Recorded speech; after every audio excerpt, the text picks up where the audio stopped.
Welcome to season 2 of Navigating Realities, where dialogue meets understanding. You know, we spend our lives really going through systems like race, religion, and politics. But what if those systems don't really tell us the full truth? What if those systems tell us what we think about ourselves, but not really tell us who we really are?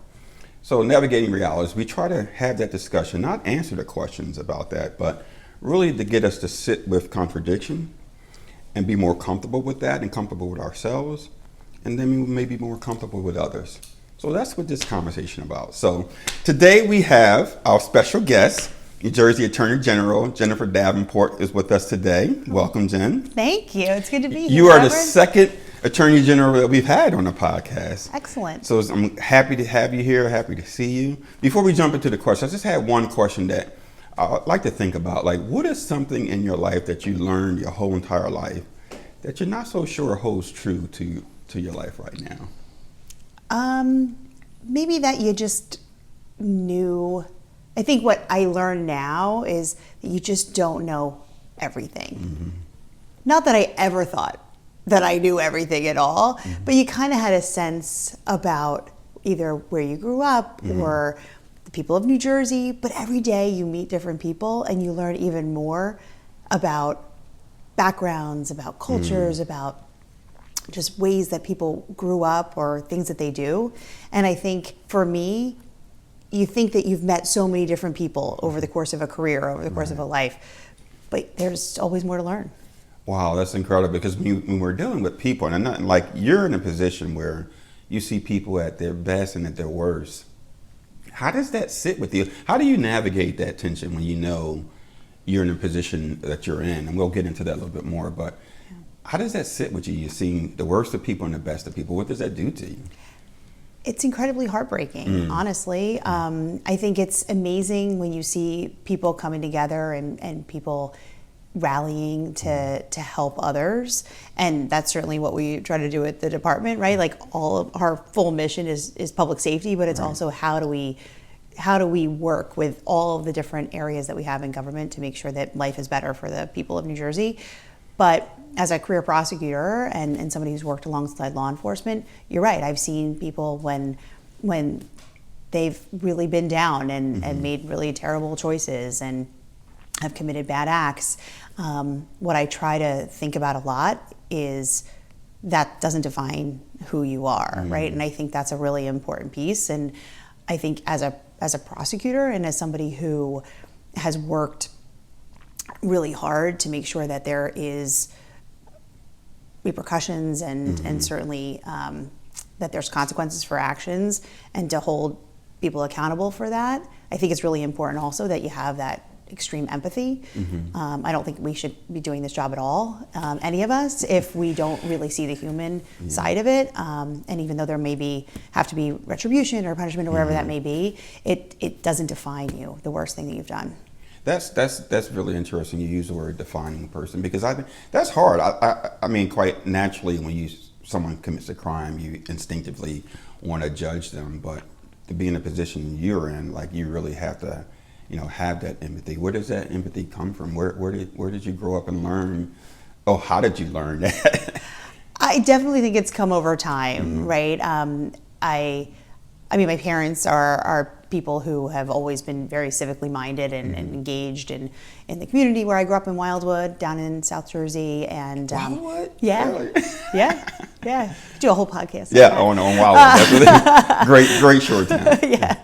So they're still very much involved in the community and with the different work there. But I think my mindset has definitely shifted over the years. Whereas when I first got out of college and I worked for the Drug Enforcement Administration, I think I was more focused just on the enforcement piece. And then over time, when you sit across the table, when you're talking to people who you are prosecuting and you hear more about how they grew up and stories and things of that nature, and you see patterns over time. And I learned then, coming over to the state years ago when I started for the first time here, you just see how all of this builds and what more can be done on the front end. And I think that maybe with age, you always have that, you always have that growth anyway. But for me, that's, I think, how it's morphed over time, where I've really started to think about, okay, what more can we do to prevent, to educate, to deter. There's obviously a huge role for enforcement, and it's really important and necessary. But even when we announce, large takedowns or operations, you have to do that, and it's really important to keep people safe by making sure that you get guns off the street or whatever it may be. But you also have to think about the human side of, okay, what's next here? How do we make sure that we break those cycles of violence? Now, you really keep coming back to this human side, and I'm curious, there are some law enforcement that doesn't see it that way. Obviously, there's been some reports about what's happening in New Jersey around state police. What is the core, what drives you to focus on the human side? What a part of your background, was it DEA, was it the opioid crisis? You've had a lot of experience in law enforcement, and being an attorney. What was there an incident in your life that triggered something for you?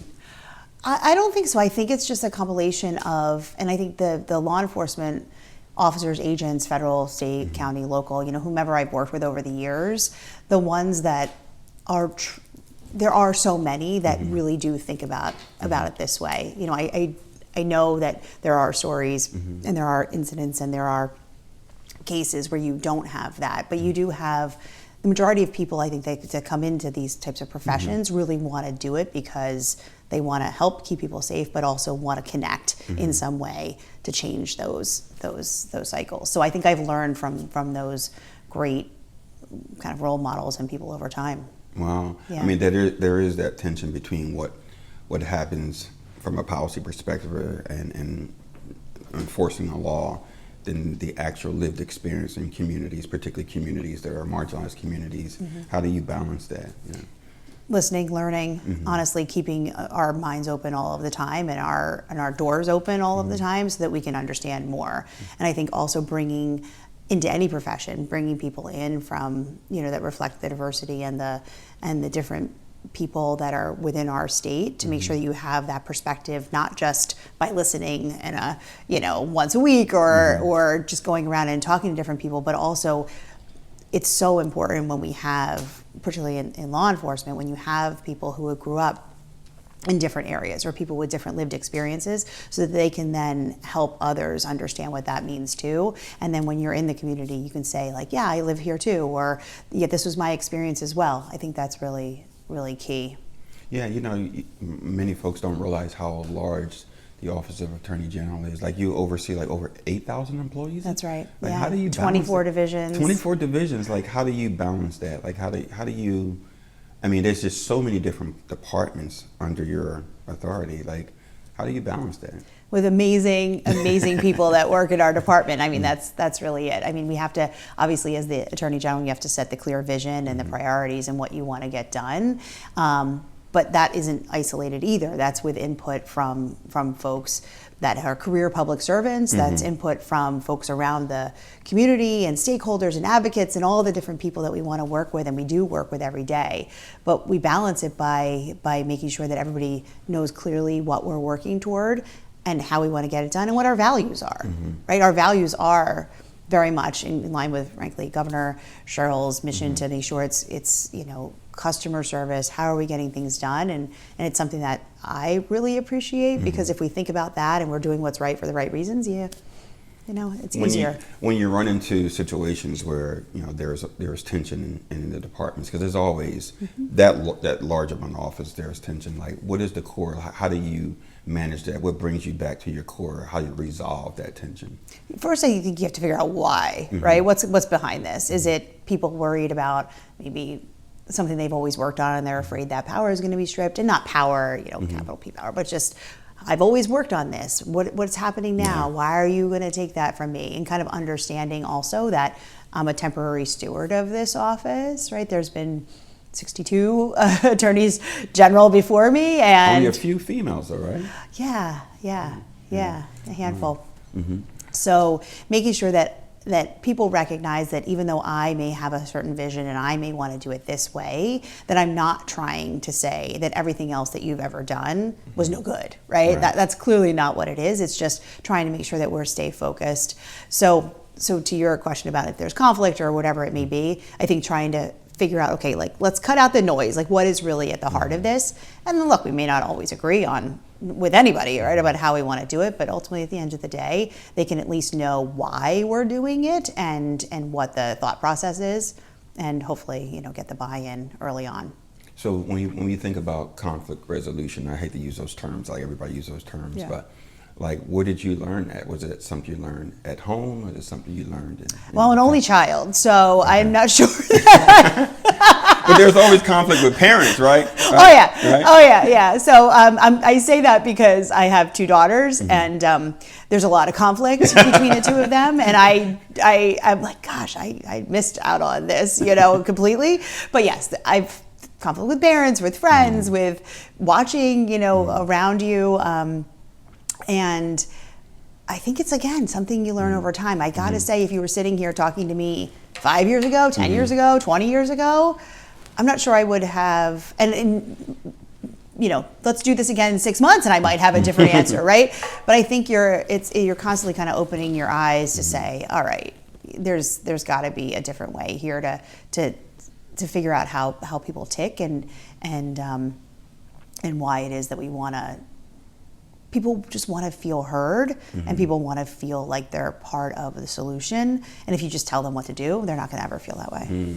Yeah, I never really think about it too much in terms of like law enforcement, but law enforcement really has a distinct job of really studying human behavior. What have you learned about human behavior over your career? That it can change, right? In an instant. And that it's very much a product of, I think, where, what your circumstances are. When you think about the majority of crime, you think about what motivates, whether it's for profit or to sustain life, whatever it may be. Survival. Like, you certainly have a lot of people who are trying to exploit others, and that, one of the priorities I've set aside is combating human trafficking, not set aside, but emphasize is combating human trafficking. And when you think about what people must do in order to deprive others of their liberty in that way, and to profit off of that, it's just so. And that goes back to that conflict and that challenge you have, like where you want to see, okay, how do you then break that cycle so that people continue to be victimized? And you have to think about the victims, and you think about like how trauma-informed approach to all of these things. But I think that's what you kind of learn over time is kind of, okay, what's the motivation here? Because I think that helps to figure out, okay, what's the prevention that we aim toward. It's very difficult, I think, in some folks to really understand. I recall the time I was in court, and there was a young lady being tried, or to decide whether she's going to be tried as a kid or an adult. She had a mental breakdown and had stabbed a person. That person died. She was only 14 or 15 at the time. And I didn't want to know the outcome of it because it was too much for me. You see this stuff, Jen, like, how do you sleep at night? Like, how do you stay mentally sharp when you see some horrific stories like this? Like, and you talk about human trafficking. That's tough. It's horrible. Yeah. It's horrible. And I think when you don't see it for what it is, and when you assume it should be normal, or, oh, this is just another day, I got to say, like, the people that we work with, and the men and women, the people in law enforcement in the state, like, truly see that and are horrified by some of the actions that people take, and the consequences and the victimization. Because unless you are seeing that, I think you need to stop doing what we're doing, right? I always said this when I was a federal prosecutor, and I ran general crimes, and I would help. My job was to train new assistant United States attorneys. And part of what we always talked about was, if you stand up in court and it's easy for you to say, we recommend this sentence, and it's long and you know what's going to happen, if that's really easy for you to say, think about that, Wow. right? Because you have to really think about what is happening and all of those pieces. And I think that makes you a better, frankly, I think it makes you a better prosecutor, because you're always looking to make sure that what is the righteous and just outcome in your mind. Of course, people may differ on what that is, right? But you have to know why it is that you're asking for what you're asking for and what the consequences are to that. So it's been hard. I mean, I don't have any other way to say it, that I find it really sometimes some of the things that we view and the work that our folks do is incredibly hard, and that's why we have to make sure that their mental health is cared for, and that there's outlets for people who, when you think about the child sexual abuse material, right, and what you're looking at all day long, and if that's your steady diet at work and you're always watching that, and you go home to your kids, that's a lot that we ask of people. Yeah, it's a lot. Do you think it changes the way you parent? I certainly ask a lot of very specific questions to my kids. Yeah. Like, we know. So I don't know. I've only ever been a parent with this background, so I don't know what I would, how I would be otherwise. But I certainly know a lot of my friends who have kids who aren't in the same profession I am, and I love how they're approaching parenting. So I think we all come at it with whatever lived experience we have. But I think do ask a lot of specific questions that maybe I try to be age appropriate, but I just use my work and I. Yeah, it's funny because you think, we sometimes, like you say, well, I don't want to be like my parents, but then you realize that you are like your parents. Yeah. What do you take from your childhood growing up that really centered you when you're having a rough day? I mean, I just felt like my parents were always there for me, in a way that at the time I didn't really maybe understand, but certainly now juggling and balancing, who balances anything, but like juggling the different demands that you have, whether it's work or whatever it may be, I realized just how grateful I am and how amazing it was that my parents were there. My dad recently received an award from alumni award for Atlantic Cape Community College, which is a community college down in South Jersey, and that's where it took him more than a decade to finish. And he said in his speech that he's like, I appreciate my mom, he appreciates my mother, and then also to me, he says there was a lot of sacrifices of playtime and something else when I was doing this. I don't remember it. So that makes me feel good that my kids won't remember that I'm not there sometimes. But I don't remember that, because I do remember them being present. I do remember them being a huge part of my life. Wow. And they still are. Well, I mean, that's, one of my best, I think, education that I've gotten. I've been to community college in Philly, and I graduated from Temple, but some of my best professors were CCP, Community College of Philadelphia. I love community college, and I think a lot of our kids should take advantage of that. Yeah. But getting into like these issues around your home and growing up, there's a lot around law enforcement that has to do with race. Like how did growing up that play a factor in how you see race today? Yeah. So I grew up in Wildwood, which has lots of ethnicities and different races. I mean, my grade school was very small. My high school a little bit larger, but still pretty small. But growing up in a town where I'm white and many of my friends were black. You're white? I know. I was like, just if we're talking like truly like different races, right?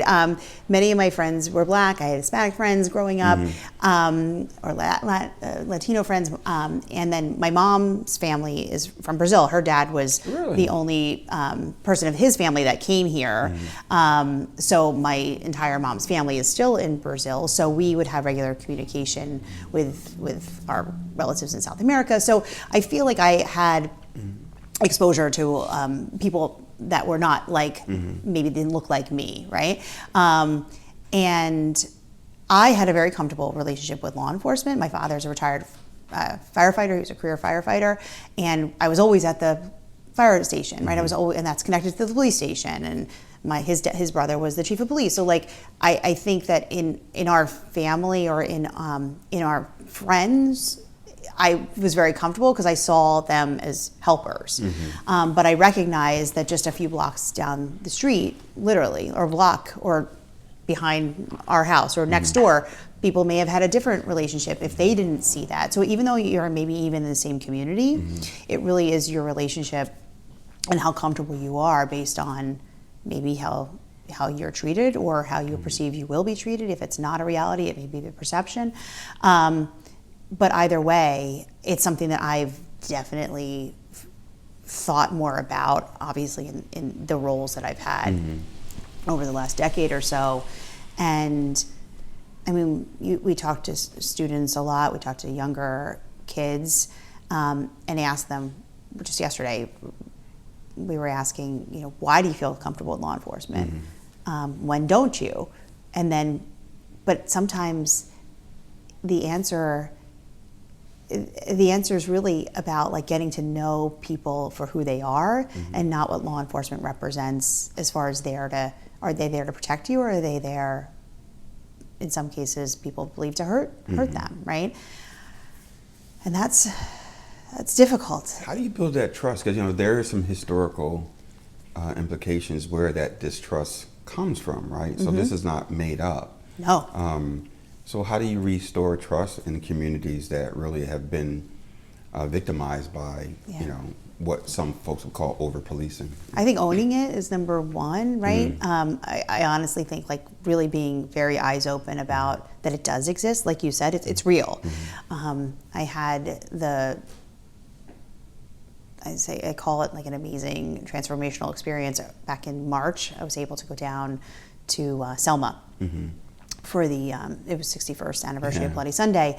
There were some attorneys general that were doing a panel, and ISJ was hosting with that panel with Ryan Haygood, and I heard about it and I said, I want to go. So some two folks from my office and I went down, and we went to the Equal Justice Museum and we listened to different people speak, and we crossed the Edmund Pettus Bridge, and we talked to foot soldiers who are now in their 70s but were teenagers at the time, and just hearing the fear that they had, right? This wasn't that long ago. It was 61 years ago. Yeah. And, fast forward and you think about what our country, the experiences of our country and the tensions with law enforcement, and how law enforcement at times was used for this, for taking away, or before they even existed, maybe the civil rights of folks, right? Or for just that complete, dehumanization of people. I think it was eye-opening, and I've had conversations with folks who were down there in law enforcement with me since then. Pretty much every day we talk about, gosh, like, isn't that, because it's not a lived experience that I have had, right? But so many people have, and I think that back to that owning it and just knowing that this is real. We see you. How do we make it better? How do we understand that how the interactions or whatever they may be, how can we make sure that we're understanding that so we can move forward together, and that we get to know one another as humans and not just like what your roles may be in any particular situation. Does religion play a background in? Did you come from a particular faith or anything? I mean, don't tell my mom, but like I grew up going to Sunday school, like a Christian non-denominational church, but I'm still trying to figure it out.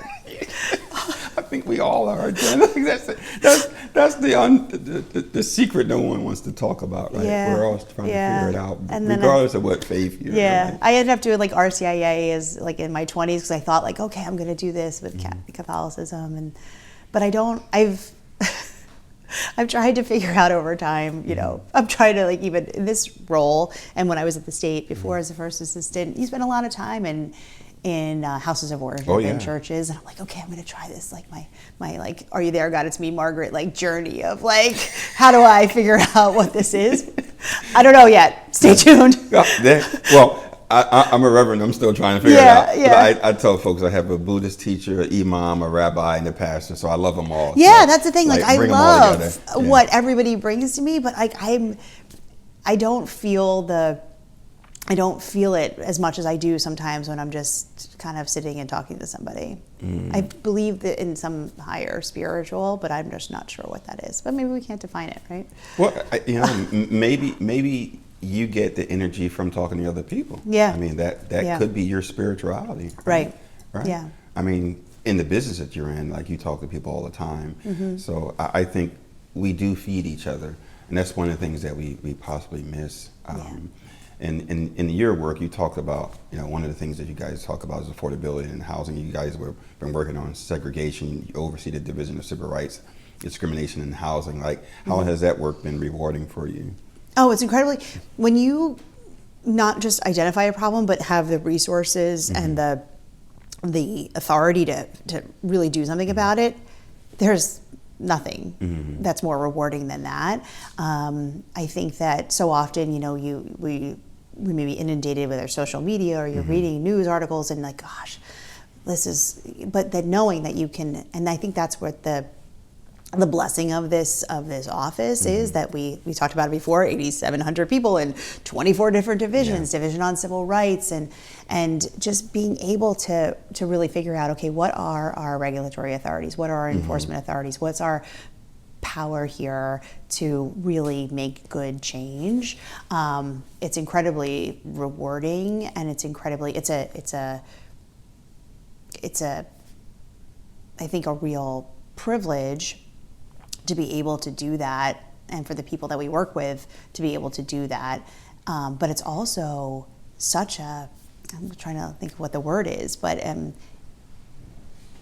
you don't want to squander the moment, right? You don't want to squander the opportunity or the ability to really do everything you possibly can, because we do have that authority to do it. What about at times when you have the power to do something, but the power is not enough? I'll never forget Brian Stevenson saying, like, he realized that when he has to make that call to a person on death row, that he couldn't get off death row, and that person ultimately is going to be put to death. And he says, I make that call, and that person thanks him. And he said that in that moment, I realized the law is limited. Have there been moments in your life that you was like, wow, I have all this power, I have all this authority, but there are some limitations to it?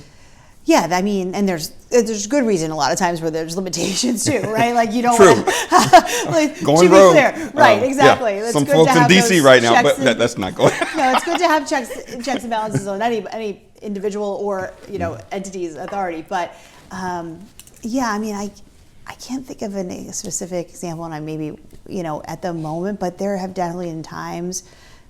You feel like your hands are tied a little bit, where you do everything you possibly can, or you realize if I do this in this case, that might actually hurt our ability to do it in other cases. So we have to be very prescriptive and sometimes more surgical about how we take action to then move it to the next step. But yeah, no, I can think of actually a couple of things right now that I'll keep to myself at the moment, because they're sort of active about how I want to do something, but we have to kind of do it in the right way, or the right steps, I should say, to make sure that we can have that kind of lasting change, and that we don't have maybe court action that would interfere. Yeah, tell me a little bit more about, because sometimes we in the public, we don't realize why decisions are being made, because if you make a certain decision, it affects other decisions down the line. Can you talk a little bit about that? Explain, because I think not many people realize that. Sure. Yeah. I mean, everything has like a ripple effect, right? And you have to think about also what precedent there is before. It doesn't mean that you can't do something different, but whatever action you take in a particular case, I think part of our very important responsibility is to make sure that you have, not just due process in any individual case, but also you think about it from an equal justice perspective, that you're looking across the board, and it's even when you're taking a look at different, whatever it may be, whether it's civil enforcement or whatever, that you're treating cases similarly based on the whatever the facts are. You always want to take a look at the facts. You always want to take a look at the law, and then you see how they apply to each other, and then you see what the outcome is. Not every case, though, is going to have the same. Even the law may be the same, the facts are going to be very different. Right. So you have to kind of always, pressure test that and make sure that you're balancing it to make sure that you're hitting the right outcome. You ever get frustrated in that space sometimes? Sure. Yeah. I mean, absolutely. Because you, or that or you believe that you don't kind of come into things with at least I don't, with predetermined outcomes, right? I think that's the beauty of investigations. It's the beauty of the work that we do, is that you are like a researcher. You're somebody who gathers facts. You're somebody who makes inquiries to get more information and see kind of where that leads you. You think maybe something may be afoot, but you're not entirely sure. And then you kind of work with that over time. Sometimes already, and then you have to work backward to figure out why or who. But I think it can be very frustrating sometimes to reach a particular outcome. You have whatever facts you may need, but then maybe the law isn't exactly on point. Or maybe there's precedent where that if you bring this, it's not gonna have an outcome that you want, or that you could actually risk making law for the future that could actually harm other cases. But all in all, I think that's how our system is. The beauty of our different ways of working with all the different systems of government, and also like democracy. Like it does shake out in a way that I think is very positive. But individually, sure, like you can get frustrated sometimes. Let's go back to Jen and the Wildwood days, going through high school. Did you see yourself in law enforcement? Was it something that you always knew you wanted to do, or how did that come about? No, I wanted to be like a dancer and in theater. So I went to college with that purpose. Really? Yeah, 100%. You're a music or theater major? I wasn't at the end. So I went to a college that is now DeSales University. It was called Allentown College at the time. They had this wonderful Pennsylvania Shakespeare Festival every year. So liberal arts college, but had an emphasis on this wonderful theater program. I wanted to go to New York. I wanted to just go to a performing arts school. Really? My parents were like, okay, like maybe you get a degree in something, general, like you have some other things to fall back on. You're going to have a job, right? Yeah. So, supportive. I was that parent. My son's in theater, but I'll tell you. Yeah. So I loved it. All I wanted to do was perform. I love, being on stage. I danced my whole life. So I'm not a great singer, but I faked it all through the plays and musicals that I did. But then when I got to college, it was Division III, and I was also playing tennis for them, and I played softball there too. But I was playing tennis at the time, and it was one of those things where very early on you realize you can't do everything. So being in that program and the intensity of that program, and also carrying like a sport, and I recognized very early on that I couldn't do that, and I was 17. I didn't want to make a choice necessarily, but I ended up, I guess, making a choice of saying, okay, I'm not going to focus completely on this program, and I'm going to just be undecided for a while. And so back to your original question, no, I did not see myself in this field, although there are a lot of, you'd be surprised, maybe not surprised, but how many lawyers or people that work in this profession actually have theater and kind of drama type degrees. I think really? Part of what we do, right, is very much. Wow, that's interesting. A lot of my actually good friends, maybe you just end up gravitating toward people who have similar interests. Who knows? But I know a lot of friends who have these backgrounds as well, and who have actually stuck with it. Good for them. So it's like, one of these unfulfilled dreams, I guess. But so was there an incident that led you to law firm? Like how did that come about? Honestly, I think it was just over time in college. I had switched my major a ton of times. You don't know what you're doing. You just take different classes. And then I had a professor who was a retired FBI agent, and he brought in a retired DE agent who was also an actor who switched roles and I said, oh, this is interesting. And I think the courses I took in criminal justice, I really just liked. I thought it was so interesting. Again, back to that investigation, trying to solve like solve something or try to put pieces together and try to understand. And I really did like human behavior, or still do. So I think part of that was trying to understand why things happen and why people may commit certain acts, or why people act a certain, or engage in certain behavior. So over time, that just spoke to me. And then I thought like working for the government just seemed something like I wanted to do. So I applied kind of all over right out of college, USA Jobs, and may still exist, I don't know, with the federal government. And I thought like this seems interesting. You can go to different places and kind of understand how this works. I mean, you had an amazing career, and now you're Attorney General, so you've done some significant work in this space. Yeah. You know, didn't know. We had to have a longer conversation about theater. I love it. You know, my son's in theater, right? I don't think I knew that. Yeah, he's been in Hadestown, West Side Story, Bad Cinderella. He's on tour with David Burns right now, but that's a... Oh, I'm obsessed. How did I not know this? I'm sorry. I'm surprised we didn't have that conversation, particularly with Abby, because she's a theater nut too. So yeah, he's all... We're all over. And I was that parent, like, you sure you want to do this? Like, maybe... It sounds like it's working out for him. So. Well, I tell you, it has, but be honest with you, I was like, oh my God, this kid's gonna, how are my kids going to survive? Yeah, exactly. You want to make sure that you're setting them up for success. And obviously you've now it's not too late. I mean, you think you'll ever go back to? Oh my gosh, I'd love it. Really? Yeah. I mean, you can. I did some things. So, Volunteer Lawyers for the Arts. Have you ever heard of that? So, in New Jersey, different lawyers who help artists, maybe with copyright or other types of things. Yeah. So they had fundraisers. They traditionally had fundraisers. Talent shows, and then turned into actually musicals. So I did 2 of those. Really? A while back now. The last time I did it was well over 15 years ago, but we did a couple of musicals when I was at the U.S. Attorney's Office. What musicals were they? Pajama Game and Bye Bye Birdie. Bye Bye Birdie. Yeah.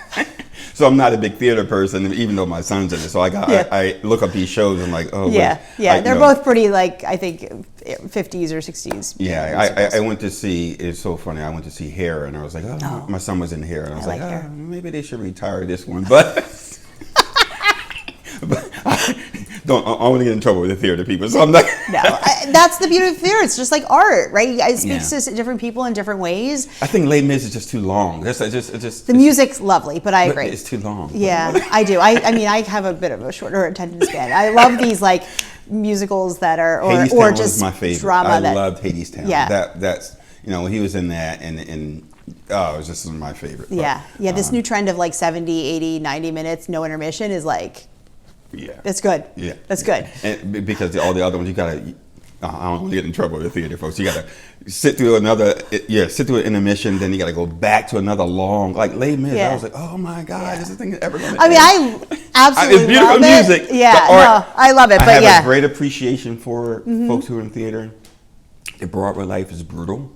Oh my gosh, I can't imagine what it does to these kids' bodies. Is just so hard. It's like they are professional athletes.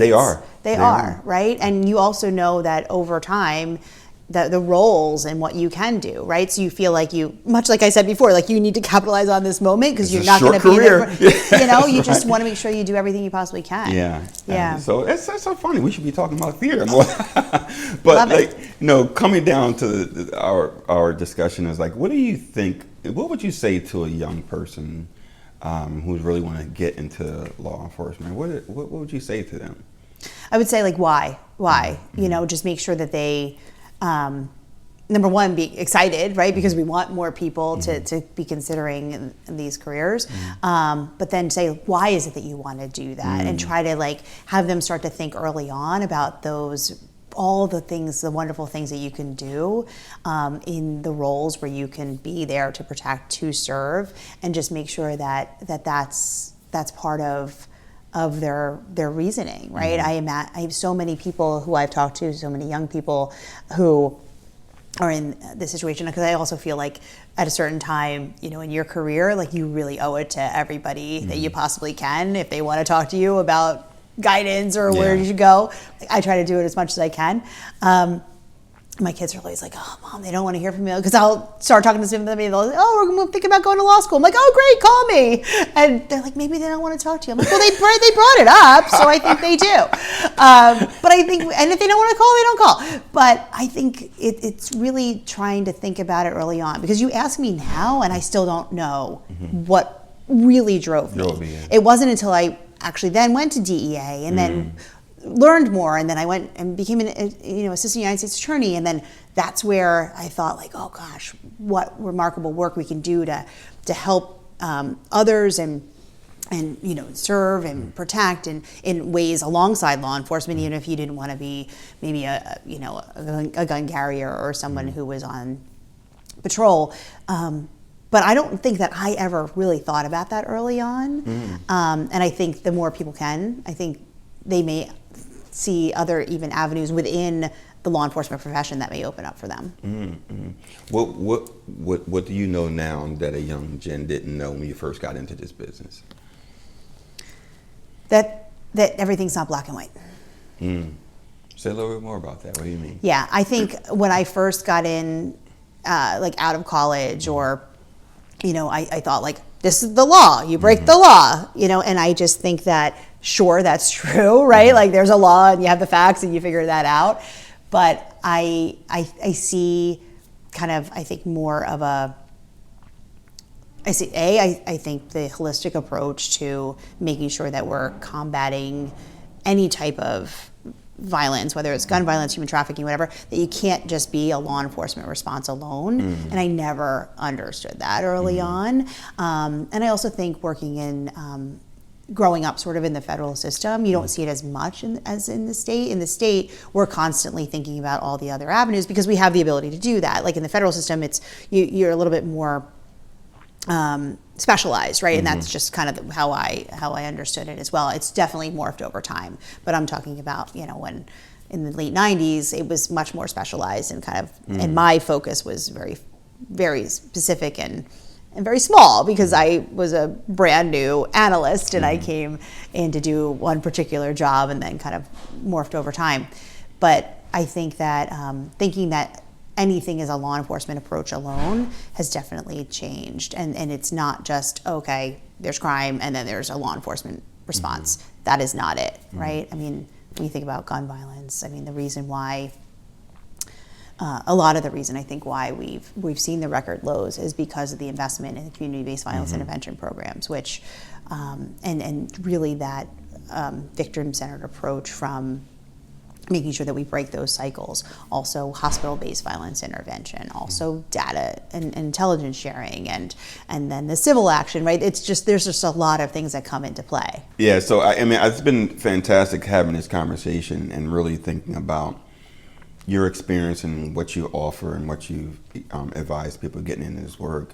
And I think, when you talked about not seeing everything in black and white, was there a specific incident that you can think of that really changed and helped shape that for you? I don't know if it was a specific one, but maybe just over time, probably when I was a federal prosecutor and I started to read pre-sentence reports. What is that? So a pre-sentence report is when you are either plead guilty or are convicted of a crime trial. Federal probation puts together a compilation of everything that is your life, basically, starting like questions about your childhood and things that you asked me, where'd you grow up and things like that. Sometimes, criminal history, of course, but also your work history and when you may have tried alcohol for the first time, just trying to understand who you are as a person. And when I would read these, I would see these patterns kind of emerge, right? Which is not new, but it was new to me because I had never seen that a person kind of as a full deep dive on that person. When I had worked for DEA, my role was, again, in a different intelligence analyst. I didn't see it all the way through, so I wouldn't have known everything about the person who may have been, charged with whatever violation. So reading those over and over again and recognizing, number one, we're talking about, again, the full person, and this was a lot of times horrendous crime, and the victimization that occurred. But then trying to figure out, and it's not for me to maybe figure that out, right? I'm not a psychologist or anything like that, but like, why is this, But then you see, again, those patterns about, where and how people may have grown up, and opportunities that have been afforded to them, or not afforded to them. And that to me really opened my eyes to say there's more to this than a law enforcement response. Yeah, I know, Jen, is so interesting because some people don't have compassion towards people who grew up either with the resources or not. And it's like, so what? I figured it out, you figured it out. How do you respond to people like that who just say, who cares, I wish more people did, I guess. I guess that's my response, right? I don't know how to get you there, other than we learn more about each other, and we learn more about what it takes to really elevate us all, right? What is it? A rising tide lifts all boats, or whatever it may be. Like, how do we make sure to do that? And again, I am obviously the Attorney General, the Chief Law Enforcement Officer. I'm not saying like, oh, crime, it's fine. Absolutely not. But there's a world where we can prevent more, right? We can do more to figure out how we're really working kind of hand in hand with everybody who's trying to make it safer and better for everybody who coexists. There's something you said that just struck with me. Like you said, I wish more people did care. How do we get people to care more? I think that if you're in these roles, right? I think you have so many people within law enforcement who do want and care, but think maybe it's beyond what they're doing, right? That's interesting. Because like much like my roles in the past, right? You have, but I think nowadays where we see this more kind of holistic and also like 360 approach to things, there's more opportunities afforded to law enforcement officers to hand off, right? With whether it's our Arrive Together program, where we hand off with we co-respond if there's a mental health crisis, right? Where there are people there and they know that there's ability, because so much has been asked of our law enforcement officers over the years to be everything. And that's impossible to do. So making sure that they have what they need in order to really get folks in crises or otherwise, the resources they need, I think really helps, and giving those tools. But I think that it's also just kind of opening folks' eyes to make sure that they realize that there is more to whatever your role is. Yeah, and maybe that's just more education and cross collaboration among the different entities. Yeah, you guys are doing a lot of training around that for folks, right? For sure. I think we don't realize the toll that and the different responsibilities that your office have in law enforcement is a lot. We ask them to do a lot. I think sometimes we just see the negatives. Yeah. And we don't see some of the great work they're doing. I mean, obviously, I don't know if it's coming through. For me, this conversation is really showing me there's a rewarding career in law enforcement. And I mean, you obviously done tremendous work and you like it. You love what you're doing. Yeah. And that's hard to do when you see such horrific things. Yeah. But you have this curiosity about human behavior that's interesting to me. Yeah. I mean, there's been times though where I thought like I couldn't do it one more day. Really? Yeah. And there was a time when I didn't do it one more day. I did, I left, I was the first assistant AG, and I left about 3.5 years ago because I did feel like I needed a different, just a break and a little bit of a different perspective, because you do, the things that you think about all day long just seemed really sad a lot of the times. But there is so much positive of what you can do as well. But when it starts to outweigh in your mind and you're kind of like thinking more about the negative or the sad pieces, that's a tough place to be, right? So I am grateful for that kind of a bit of just a step back to say like, okay, yeah, let me just kind of like re-engage here with the world and think about this a little bit differently. And then, I mean, this opportunity came. I couldn't be more grateful and totally, surprised by it and thrilled though that it came my way. But I think that perspective also helps, right? Yeah. To then come back in and say, okay, we have real opportunities here, and we have really great partners. I mean, we have a new superintendent of the state police, Jeannie Hagemule, who also shares like everything I'm saying right now. We've had many of these conversations, and the great, we have our prosecutors who, throughout the state and the 42,000 people of law enforcement, like they're more often than not, you're going to find. The overwhelming majority of people wake up every day to do that right thing for the right reasons, and it's just how do we get those stories out? It was interesting. You got to the place where you realized you needed to take a step back. What made you feel that? Because some people don't; they just keep pushing through. Yeah, I think. It had come years after this happened, but with COVID, when.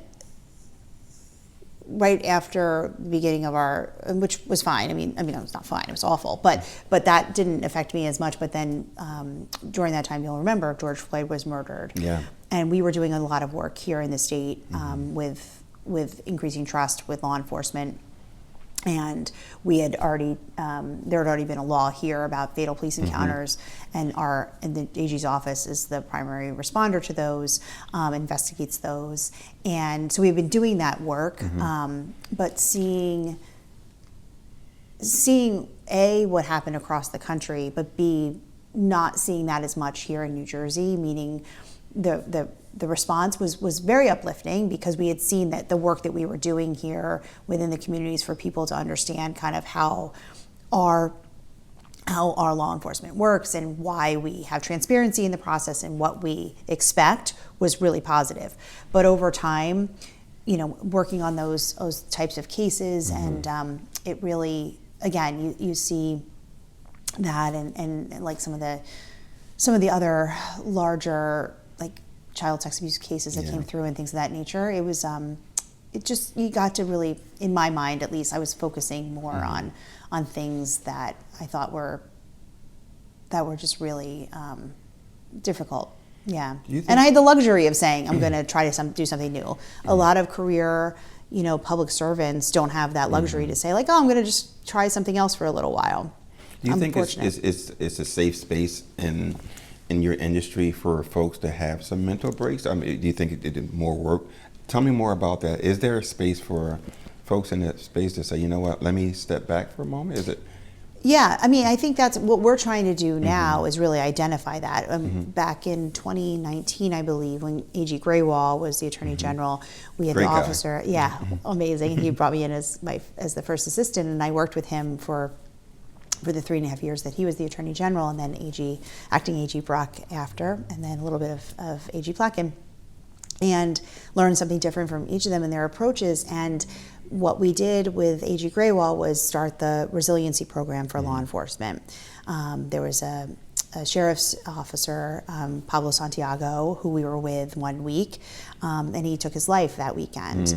And just kind of seeing how fleeting, right? And how what you don't know what people are struggling. Yeah. And it may be work, it may be other things, but either way, what we control is we control the work piece, right? We can do that. And making sure that you have those resources, making sure that you destigmatize just what you said, understanding what you may need for your mental health, I think is really important, especially in a profession that historically was not going to ask for help. You're there to run to danger. You're there to help people. You gotta be tough. You gotta be strong. Yeah, you're there to take that off everyone else's plate, right? And to be the one to shoulder that burden. So destigmatizing that is something we continue to talk about and how we can do that better. So I think we need to do more in that for sure. But I also think that having some diversity in the work and that, like I said before, the diet of what you're looking at each day, if you have the ability for us as leaders to do that, I think it's incumbent on us to do that as well, so that your whole career is maybe not 20 years of looking at child sex abuse material. That's going to take a toll. Yeah. Well, it's been amazing having this conversation. Thanks. Final word I always ask our guests. What's your favorite quote and why? So I'm going to go back to Broadway if we can. Which I didn't think was. I didn't know we could have had a whole show about I didn't Broadway. know we were going to talk about it in the first place. Yeah. But so I actually I have a bracelet.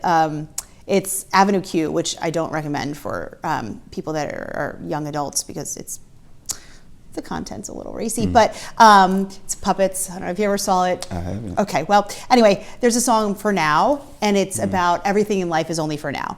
And I think it's really important to remember because the highs, only for now. The lows, only for now, right? So it's like you have to live in the moments that you have the most gratitude and realize that it's not all luck, but I do feel that sometimes, right? That it's like, gosh, but for somebody plopping me down and wow, with these parents, like I wouldn't have had this, right? Whatever this is. So I think it's like those moments of wonder and amazing opportunity or whatever it may be, that's only for now. So make sure that you, number one, record it some way for you, but also recognize that it is fleeting. And then when you're really low, I mean, know that hopefully is also temporary. That's powerful. Yeah, it is. And it's a kind of a silly, funny song, but it really spoke to me, and particularly in this role. Yeah. That keeps you balanced in many ways. Yeah. Yeah. It's pretty cool. Yeah. It's also like a great catchy tune that you can like belt out in the car. You want to sing it? No. No, I don't. We want to get you I singing. mean, do I? Yes. Am I going to? No. We got to get you back on stage and really see some of your work. I didn't know about your Broadway and theater background. That's pretty cool. Yeah. Well, I have no Broadway background, to be clear. Well, Yeah. I mean, aspiration, maybe. But not right now. Yeah. Maybe. But yeah, thanks so much, Attorney General. Thanks. Thanks, Rev. And we worked together in the past when Gabir was. Yeah. You were at that tension meeting when we were fighting Gabir on something. I forgot we were arguing about. He said, "Yeah, I'm working on redlining." I was like, "Redlining," and that's when you were there at that diner, and we was like, "Wow." I was there. I did not know that Attorney General's office can work on redlining and housing under the Division of Civil Rights. I was like, that's pretty cool. That's right. Now we can talk. And That's me right. and him became, I mean, I love that guy. Yeah. He's amazing. Yeah. So I know this is you are asking me all the questions, but I will say that I really so appreciate, again, back to however long ago that was, that first introduction I had, but then over the years, the work that we've been able to do together, and your perspective is so, I think, wonderful because you are somebody who sees, I think, it from many different perspectives, and the work that you've done, in fair housing and just over the years, just not only your ministry work, but also the work in government. And seeing what government can be has helped really guide and push us forward. So I appreciate that. No, it's been like all the attorney generals that's been, and then I'm, working with you under Gabir, working with Andrew Beck, and working with Matt. New Jersey's been amazing. The attorney generals that work at the office. I don't think people know how much the Attorney General office covers and the work that you all do. Yeah. That's one of the reasons I want to have this conversation, and just to talk, for people to get to know you and just to talk about life and what's going on and the work that New Jersey is doing. Yeah. Of course, I think, new governor bringing you on and setting the stage around affordability and looking at all these different issues the challenge that we have in New Jersey, but it's been phenomenal. I mean, I love working with you all, and that's, people may say, "What? You love working with Attorney General?" Yeah. I used to tease my son because he's on Broadway. He's like, "Dad," I was like, "Well, I'm on the phone with the AG," and it's like, "Here he goes again." He's on the. Like, I'm just saying, I'm talking to the AG. He's like, Yeah. "Oh, I know, Dad. You're talking to the AG." Yeah. But I'm like, "Yeah, I talk to him all the time because it's great to work with you guys. It really is." Yeah. And you're really to a person, right? With whether it's Division on Civil Rights, whether it's the work that we're doing, with the Division of Criminal Justice or the State Police, or all the regulatory, ABC, alcohol and gaming and racing, like you name it, like everybody is really just so focused on making sure that we make things safer and make it better. So even the online stuff, you guys cover, like, you guys got to do so much, right? It's just like Yeah, the Division of Consumer Affairs. Yeah. Like if you have a license in this state, it's coming through there and Yeah. making sure that people feel safe when they are going to the doctor, and people feel safe, in the licensing process, but also the work that we're doing to really protect kids' online safety and, Yeah, and that's pushing back important. against the major social media companies. And again, back to mental health, right? Yeah. Making sure that we do everything we can to hold people accountable. Well, thank you, Jen. It's just such a pleasure. Thanks. Thanks so much. Appreciate you Thank being you. on. Oh my goodness. That's a wrap. So I'm trying to beat life because I can't cheat death. So that's it. Hey, this is Reverend Eric Dobson, and this is Navigating Realities podcast where dialogue meets understanding. Follow us and subscribe to us on YouTube, and you can find us on all streaming platforms.